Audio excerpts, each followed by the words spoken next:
Doc Loves the Kids, a local Kitsap County nonprofit organization established in 2015 whose mission is to provide activities, programs, and community support for at-risk youth. They put the you in community. Doc Loves the Kids.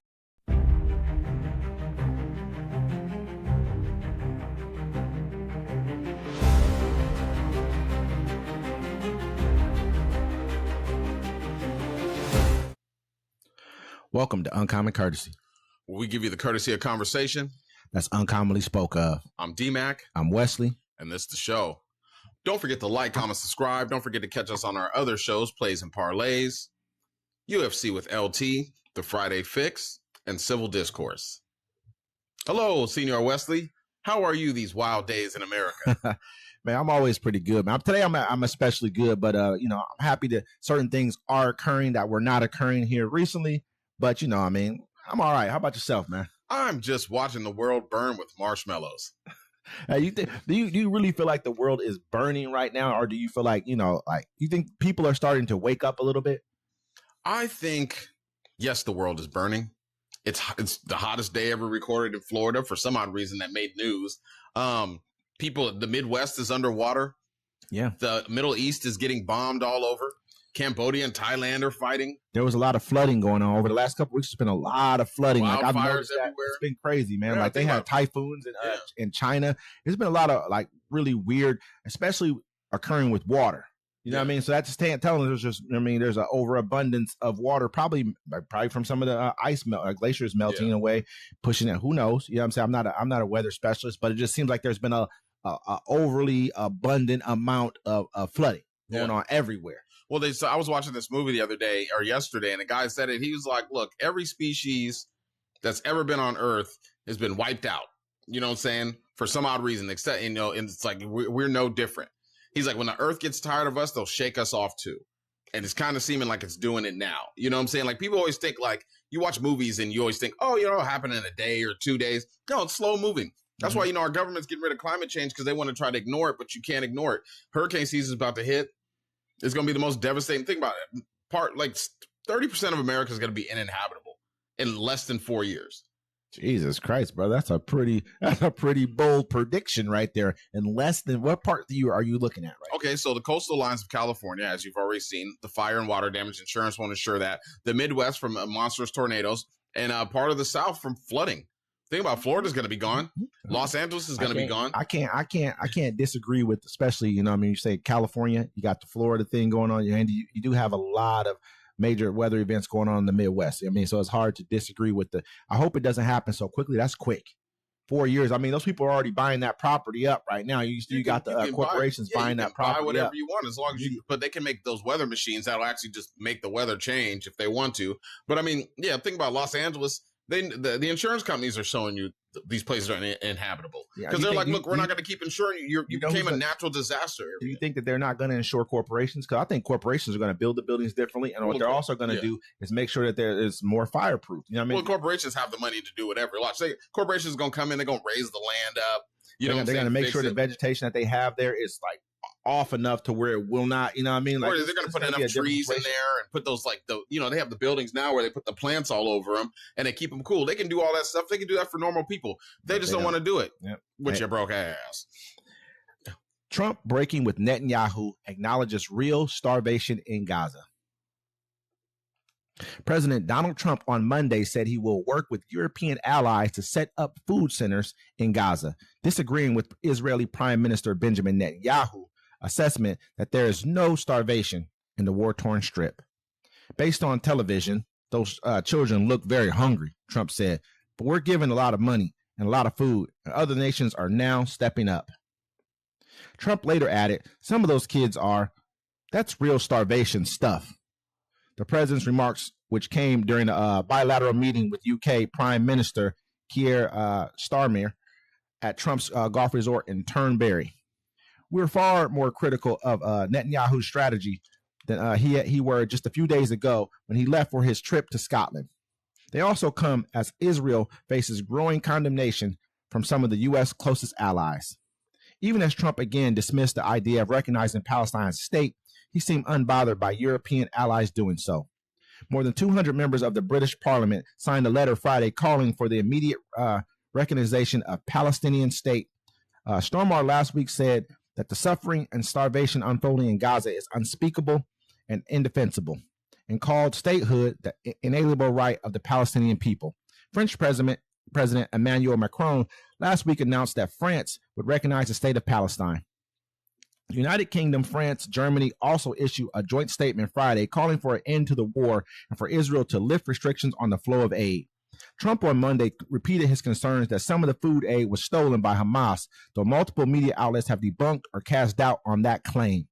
On Saturday, as criticism intensified and images of dead and malnourished children were shared around the world, Israel Defense Forces announced aid airdrops will begin Saturday evening and that humanitarian corridors for United Nations convoys will be opened. But Israel has continued to contend that there is no starvation and that such claims were being propagated by Hamas. Trump, however, appeared unnerved by images he'd seen. I see it, and you can't fake that, Trump said, so we're going to be even more involved. Starmer has not put a timeline on when the UK would recognize the state of Palestine, but he told Trump on Monday that what's happening in Gaza is an absolute catastrophe. I think people in Britain are revolted at what they're seeing on their screens, Starmer said. We've got to get that ceasefire, and thank you, Mr. President, for leading on that, and also just getting more aid in as well. Yeah, no, we reported on the starvation last week, what's going on over there. And I mean, someone probably just held their phone up to Trump and showed him a couple pictures because he was disgusted. I was disgusted when I saw it. Yeah, man. And then to say, they're like, hey, no one is starving. They're like, yeah, I just had a taco yesterday. You know what I'm saying? Just the pictures that you made, you got to look at YouTube made our videos unmonetizable. And I'm not mad about that. I don't even care. I put them out anyways. We could have went back and took those pictures off and so made it so that we can monetize on those pictures. But I wanted you to see that. I don't care. You know what I'm saying? To me, those videos are long form, unmonetizable, the whole nine. To me, I don't care. It's not about money or anything like that for me when it comes to that. It's about letting the people know what's really going on. Man. Those pictures that you put up were like, man, it was almost hard. It was hard for me to watch, man. Yeah, it was hard. I was looking them up as we were doing the video, and I almost start, tearing up because it's so sad. They put these people in now imagine this, folks. They have the Palestinian people are in a fenced-in area. They're in concentration camps being starved to death. What does that sound like? Where have we heard this in history? And now you hear about that. Look, people being in cages, being starved to death. And then people are like, there's no gas chambers. It doesn't matter. They're in the hot sun starving to death. I mean, what the gas chamber, at the end of the day, is them. You haven't seen them being shot at when they're trying to crawl for food aid, when they're being killed. I'm hearing 60 people died today. This people died this day. That's the gas chamber right there. You don't realize that? That's the gas chamber right there. What about the parts where they'll put the aid there? They'll be like, all right, go and get it. And they'll let them all run there, and then they'll start shooting at them. Or they'll blow them up, or something else. I mean, you guys act like this is a game. You got American troops who said that they've watched them do this. You know what I mean? Well, cars will be driving away, and they'll just blow up the car. You know what I mean? This is it's gotten to the point where it's just so horrific. And then at the same time, you're starving people out. Like, that's what you're doing. You're acting like there's such a big war going on with Hamas, and there's not, man. You're just basically trying to take their land. That's what you're doing. You're taking their land, killing their people, and trying to make them suffer so much that they want to leave, that they have to leave. Oh, there's not enough people here anymore. They just left. No, they didn't just leave. You killed them. You don't need, at the end of the day, tell you what would be easier how to get Hamas, let people go back to their everyday lives, and then keep your troops in there. Keep your troops in there if you need to. Do what you need to do. No, I don't think the IDF doesn't need to be around. No. I'm not saying that they should be killing people. Yeah, I know that. I know, but at the end of the day, I want people to start. What they want to do is just drive you out anyways, and act like they're not trying to drive you out, and they're doing that. I'd rather them say, you know what, let's pretend that we're trying to get things back to normal, son, because they're not going to just move out. They're not just going to leave, bro. They're not going to leave. Even with a ceasefire. They won't. Why would you leave? That's your home. You know, so even though they bombed I'm not talking about the Palestinians. Yeah. I'm talking about the IDF. I'm talking about the Israel, period. We saw France came out. France was like, yo, we recognize your state. We recognize the Palestinian state. But at the same, is that going to change what those that's going on in the West Bank, though? Yeah. You know what I'm saying? Is that going to make them leave the West Bank? No, they're not going to leave the West Bank. They're going to stay there. They're going to start taking up parts of Palestine. They've already probably encroached upon the Gaza Strip. Yeah, you know what I mean? So nothing's going to get them. They're not going to leave. So there needs to be some type of a ceasefire agreement which says, okay, you can keep troops here until they get themselves back. Because right now they don't have a government. They have nothing going on there. It's just basically rubble. So you have to secure something because I've seen the pictures. It is rubble. Rubble. They know it too. That's why they're doing it for. So you can tear everything down. They said they have a trash, there's probably multiple of these though. That's like, it's all in meters and all that kind of stuff. And I'm not really adapt to that, but it was just huge, just like tall as hell, like buildings tall. Yeah. You know what I mean? Just that runs as long as hell. So just imagine what kind of filth and disease is building up, because we don't think about those type of things. All that feces, all that has to go somewhere. Like, where is it going? They don't have bathrooms. There's nothing going on here. Nothing. At all. It's sad, man. At the end of the day, they said that they're going to do like a 10-hour window a day or something where they can allow airdrops and food to come in. But I don't trust that either, man. No. I don't trust you got AIDS. The UN ultimately needs to step in and go there and keep their own troops there. And that's who needs to be in there. You're correct when it comes to that. That's who needs to be in there. It needs to be the UN. The IDF needs to leave. Because they're letting the IDF tell you lies. Like, oh, yeah, they're getting food. Hamas is doing. There is no Hamas. Hamas is gone. They ain't got no guns. They're all in cages. Yeah, I mean, how's Hamas still an army when everyone's in cages starving right now? How you fighting a one-sided war? Absolutely, man. You're creating your own Holocaust. It's the Gaza cost now. Yeah, absolutely. I mean, and there's no other way to put it, man. Like I say, it's a sad situation, and we're going to keep reporting on it as much as we possibly can, because people are starving as we're sitting here talking, enjoying our lives, living our everyday lives. There's people across the world being killed, massacred, maimed all day, every day. This is what's going. This is their life, man. What do you think that's creating? We talk about people going through trauma here. Oh, this person was whooped in their home for this many years, or this happened over here. These people are watching their families murdered, maimed, gunfire all day, being blown up all around them. What do you think that you're creating? And they're going to be mad in 10 years from now. They had the video of the lady. She left her home just to go get some food. She came back and her home was bombed. All her kids were killed. What do you think you're creating? Do you think 10 years from now, when those kids grow up, what do you think they're going to be? You call them animals, you're creating animals. Just like Tupac said, man, you know what I'm saying? Like, what do you say? The hate you gave, eats their babies. You know what I'm saying? The hate, period. Like, what do you think that you are creating here? What do you think you would make ask yourself, if your family was murdered, or your sister's brothers or whoever else were maimed, blown up in front of you, and you grew up to become grown, how would you feel? What would you become? Yeah. Democratic PAC launches funds going after Texas GOP for redistricting.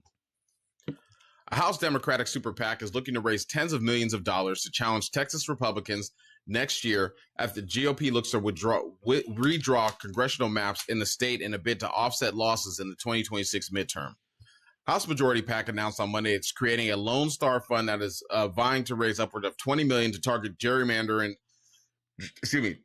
GOP House districts if Texas Republicans redraw their lines. The Super PAC notes it's using a multi-pronged approach, including advertising efforts to reach low propensity voters, growing its recruitment fund. Propensity? Yes, recruitment fund, and investing more in targeting Hispanic voters.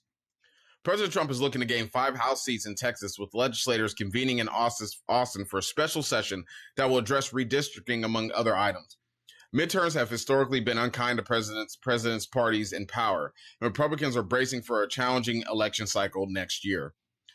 Texas moves to reconsider its House lines have prompted blue states to leave the door open to initiatives initiating similar moves. California is so far the only state weighing 2 different options for moving forward with redrawing their own lines in response to Texas. Ohio is the only state that was expected to do redistricting this year, given the maps they used in 2020 did not have bipartisan support. Republicans are hoping to net several seats from the new maps there. So the reason we do this article, it's been here for a while, but the reason we're doing it, I'm letting you know, this is how you steal elections. Right? They know the Republicans know they're going to have a bad midterm. You know what I'm saying? They know Trump's policies are bad. It's not working out, right? So what they're doing is they're going to try to redistrict and take black neighborhoods and put them into other ones like they did in Florida. Yeah. You know what I'm saying? And basically get rid of the black vote. That's what they're doing right there. But then it'll give the Republicans still a majority in the House. And so basically it's how you steal an election. You'll gain 5 seats. You're gaining 5 seats by doing this right there. And this, I mean, it's crazy because they're doing it. And so, who's on the other hand, we have a place that can do it as well, which is California. So California's talking about doing it. Gavin Newsom said, game on. Is this the way that we want to run America? When Trump, your president, comes out and saying we can gain 5 seats by redistricting and doing this, like basically stealing votes. It's weird, man, like stealing seats. It's a weird thing for them to do, man. Well, they don't have popular policies. That's just what it is, bro. Like, none of their policies are popular. Like, they have to do this. They have to steal seats. They have to rig the game, as they say, because it's not working for them. They know their policies and the way that they want to do things aren't working. Some lady pointed that out the other day. She was like, the reason Republican states are poor is because, you know, you're racist and misogynist.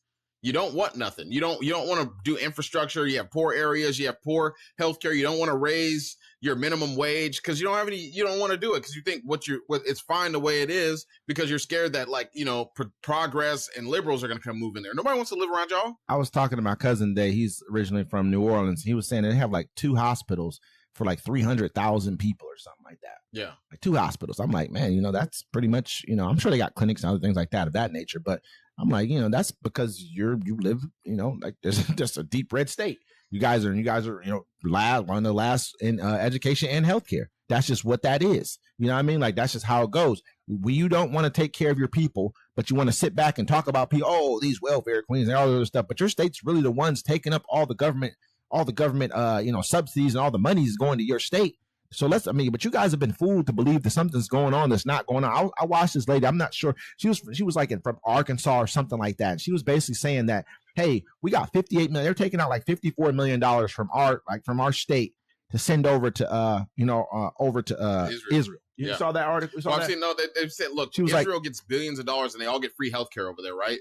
And it's our money. Yeah. It's your American tax money. Think about it, even in Texas, they were doing that. Homeboy, he was a great guy. It's like, you can't stop sending money to Israel. Think about it. A foreign country forced them. Gets your money so they can go starve people out and get free healthcare and free education. You know what I mean? And so this lady was like, you know, she's a doctor. She was like, hey, you know, out here, people vote red. People vote, you know, for Republicans out here. But our roads, our infrastructure is all jacked up. Everything out here is bad. I saw that. You saw her. Yeah. I'm gonna say, she's like, but we're giving $58 million to Israel. Why are we doing that? We could use that money here. We got teachers being fired. There's, you know what I mean, all kinds of stuff going on negative for us. But we're steadily, I won't say, to giving our money to a country that really doesn't have our best interest at heart. Period. Plain and simple. I don't think they have, anyone's best interest at heart except for their very own. They actually let our criminals escape. People don't realize, like, if somebody's wanted, just like Jeffrey Epstein was able to do it too, if somebody's wanted for sex trafficking or sexual assault on a child or a minor, they can flee to Israel. Yep. You know what I'm saying? And be safe over there. There's actually no extradition laws. Yeah. So there's a number of sex offenders that have fled Jeffrey America. Epstein did that. They said over 60 other ones since the time he did it have done it. And they said a bunch of them have reoffended since they're over there. I mean, like, we don't want to, you know, we don't want to harp on that. But the fact of the matter is, like, right now in our country by itself, we have our Supreme Court who's far red right now, Supreme Court. We have a president who doesn't know what the hell he's doing. You know what I'm saying? I want to say what he said about don't know what they're doing. He doesn't know what he's doing. He's a horrible president. And now he's trying to rig. He's going through dementia.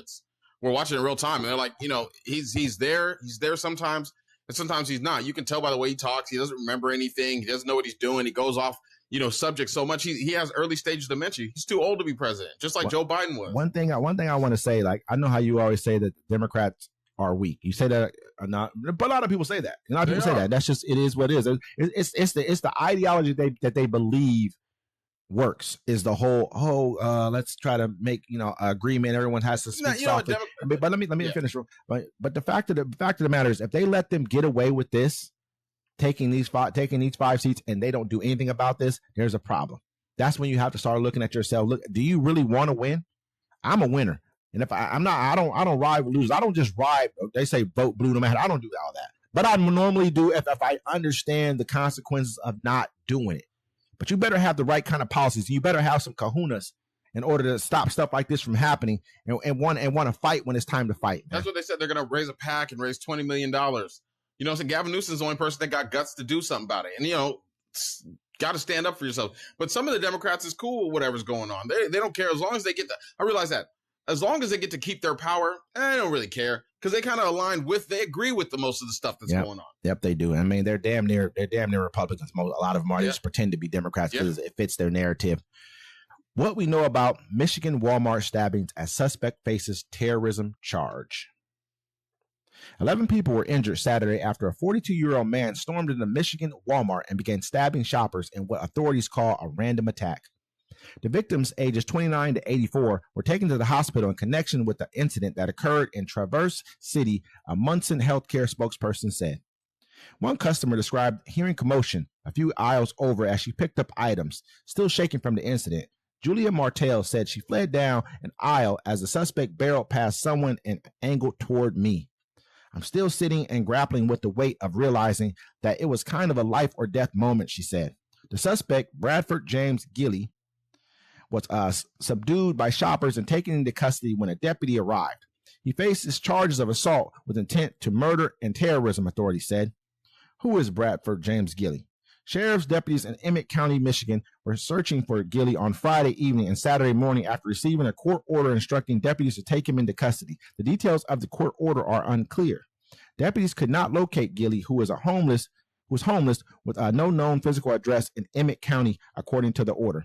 Regrettably, less than 24 hours after receiving the order, a tragic series of events occurred in Traverse City, the sheriff's office said in a Monday Facebook post. Our thoughts and prayers are with everyone involved in this devastating situation. Gilley has prior record assault incidents and controlled substance violations, Grand Traverse County Sheriff Michael D. Shea said at a Sunday news conference. Dude looks like a crazy dude right here. Yeah, and shout out to Derek Perry. He was the law-abiding citizen that had a gun on him and held the stabber at gunpoint until the police got there. So I just want to say thank you, Derek Perry, for being that. You know, in West, I tell you, that's why I carry my gun on me all the time.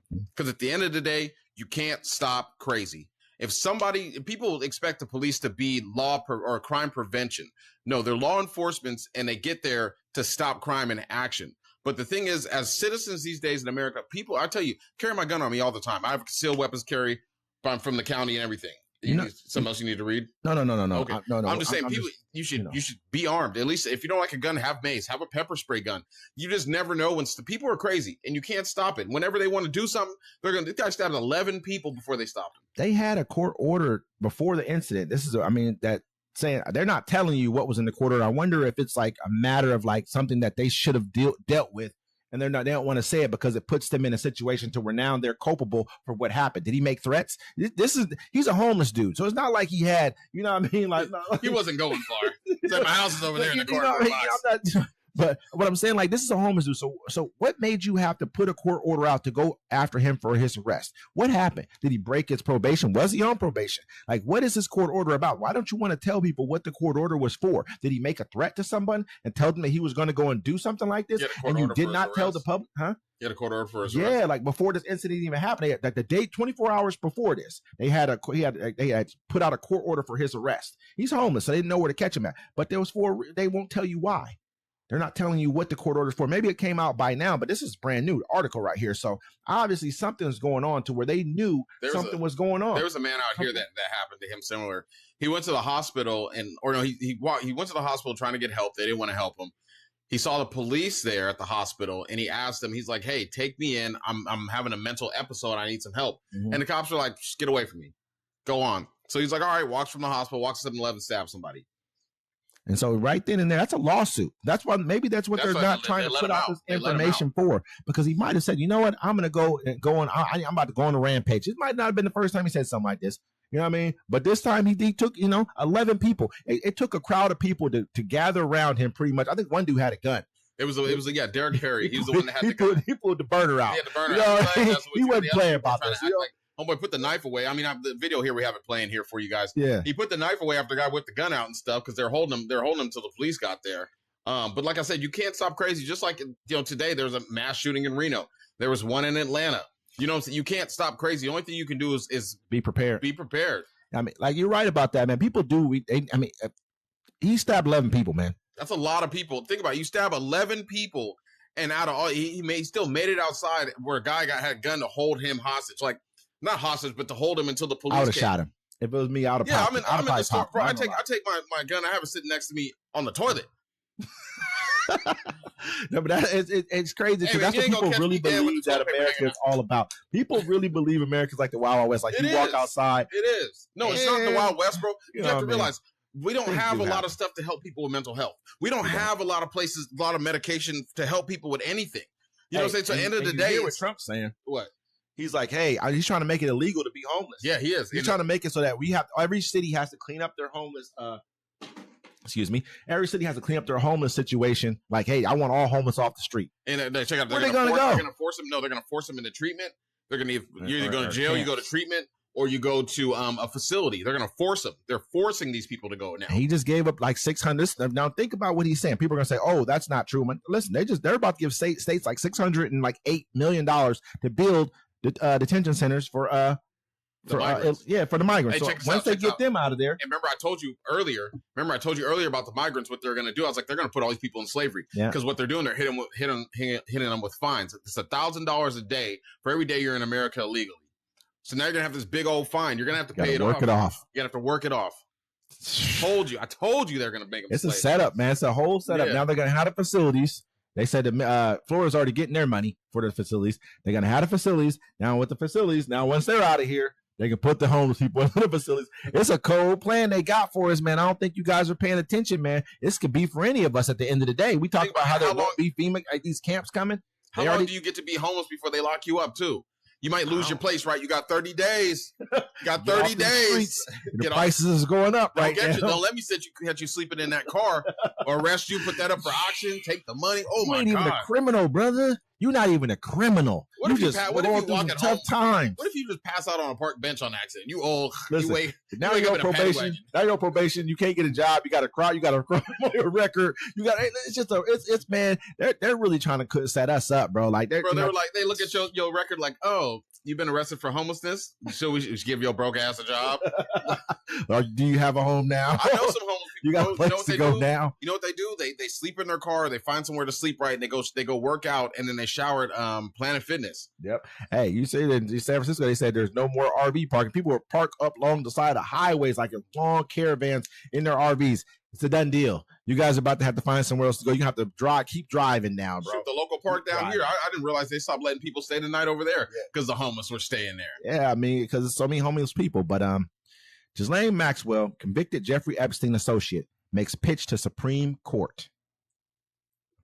The U.S. Supreme Court should hear Ghislaine Maxwell's appeal of her 2021 sex trafficking conviction because the government has an obligation to honor a non-prosecution agreement with Jeffrey Epstein that inoculated Maxwell from any criminal charges, her lawyers argue in a brief to the Supreme Court Monday. Damn. Plea and non-prosecution agreements resolve nearly every federal case. They routinely include promises that extend to others, co-conspirators, family members, potential witnesses. If those promises mean different things in different parts of the country, then trust in your systems collapses, the brief said. Federal prosecutors have argued that the non-prosecution agreement applied only in Florida and did not bind New York, where charges against him and subsequently Maxwell were brought. Maxwell's attorneys argued the terms of the NPA Epstein signed were unqualified. It is not geographically limited to the Southern District of Florida. It is not conditioned on the co-conspirators being known by the government at the time. It does not depend on what any particular government attorney may have had in his or her head about who might be a co-conspirator, and it contains no other caveat or exception. This should be the end of the discussion, the defense brief said. The Justice Department has argued the Supreme Court has urged the Supreme Court to reject Maxwell's petition, even as Deputy Attorney General Todd Blanche agreed to meet with Maxwell last week. Prosecutors have argued Maxwell cannot enforce the NPA because she was not a party to it. The defense disagreed. Petitioners' alleged status as Epstein's co-conspirator was the entire basis of her prosecution, the defense brief said. So basically, let's get back into this is more of a technical side of what she's going through with the Supreme Court. But then you have a person like Todd Blanche, who was Trump's personal attorney. This dude, now he's like the second in command at the Department of Justice. You have Pam Bondi, then you got Todd Blanche. This dude was Trump's personal attorney. So what does that give him? Attorney-client privilege. So who do you send in there to go talk to Pam Bondi? Oh no, Giselle.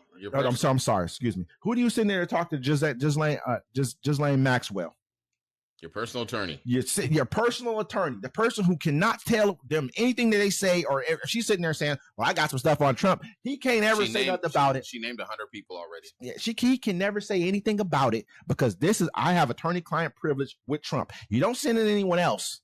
You don't send in just people who you would regularly send in to talk to people. You send in the guy who you understand that he has attorney-client privilege with you, and he cannot divulge what was being said. It's a masterful stroke. And at the same time, now he's talking about, I can pardon her. I haven't thought about it. No one's come at me and told me that. It's inappropriate for me to talk about right now because it would show basically a bias for you talking to her and then talking about pardoning her would show a bias. But you've already shown the bias. You've already shown everybody exactly what's going on by you sending your person to even go talk to her before the Senate. Before the House talks to her. I mean, they've already discovered too. Trump has funneled over $1.5 billion to Jeffrey Epstein. Trump? Yeah, Trump through 4,715 wire transfers. Really? Yeah. Wow. That's a lot of money. That's a huge. I mean, he had a lot of money. Kitty Tang. He's had a lot of money funneled to him through different people, though. We have to understand a lot of people were involved with this whole entire system of what he had going on. So we really, there's a lot. There's talk of like they have Trump on so many different things where it's like Trump. They said something about him going to see. He was kicked out of like a Atlantic City casino or something. Him and Epstein were kicked out for having underage girls with him. People magazine came out with an article on that. I was watching this other podcast where they talked about, there's so much stuff that's involved with Trump, at the end of the day, underage girls. It's there. There's a lot, man. It's there. People know. Mm-hmm. And at this point, it's either you're with sexual assault against minors or you're not. That's basically what it is. There's no, why didn't the Biden administration do it? It doesn't matter. You need to understand, this is what it is. Either you're okay with it or you're not. And that's it.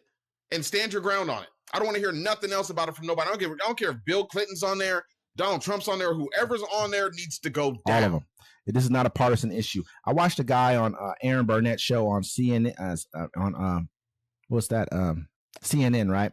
This guy came out and said he saw a picture. Epstein showed him a photograph of Donald Trump with girls, he said, of an indeterminate age. He didn't want to say they look, but he's like, if you say indeterminate age, they ain't grown. He said that they were all topless and Trump had a stain on his pants. They were all looking at the stain, laughing at Trump with the stain on his pants. And he has multiple photos of this stuff going on in his house. Says Epstein had a lot of, pictures of all kinds of stuff like this. This dude talked about this on you can go check it out. Aaron Burnett, CNN. She talked about this with this fella who has a very, he's interviewed Epstein, has a whole entire interview of Epstein. You know that Steve Bannon, the first person when Trump kicked him out of the White House, who did he go interview right after he kicked him out of the White House? Who? Jeffrey Epstein. The first person he went to, the first place he went was to go interview Jeffrey Epstein. It's like he did it for a reason. You kicked me out of the White House. You know who I'm going to go see? Because he already knew. He knows. Because he knew this was the information. But some of them are okay. That to them, that's part of their culture, their heritage. I won't even say. This one. Know what I believe? Yeah. But he's doing the same thing that Israelis are doing. He's doing the same thing that everyone else is doing with these people. He's holding it as a carrot. I don't care. I know that Elon's out of here. I'm not out of here. I know about you. So if you don't tell, if you try to play me funny, you know what's going to happen right here. You better make sure you always keep me close. Do you remember on Set It Off? She tapped her pocket like this. She had the ID.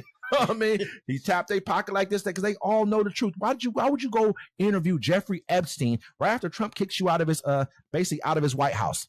Why? And Epstein was arrested under Trump, killed under Trump.